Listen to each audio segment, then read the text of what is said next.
এখনো কি শাস্তি দেওয়ারও বাকি আছে? এইভাবে কইস না মাসুদ।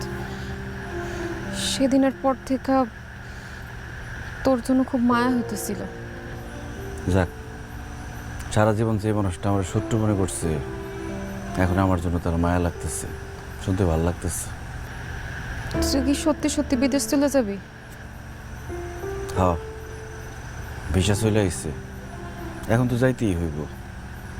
বেকার ভাদাইম্মা এই কথাগুলো শুনতে আর মন চায় না।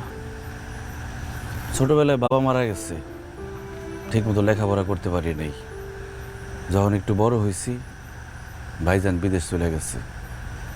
আমার খরচ ভরণ পোষণ সব তো ভাইজানই দেখছে। ভাইজান আর কত দেখব, এখন তার বয়স হয়েছে না। শুনছি ভাইজান একবারে দেশে চলে আইব এবার, তাই সংসারের হাল ধরনের লিগে আমারই বিদেশ যাইতে হইব। কিন্তু তুই বিদেশ চলে গেলে আমি কি করব?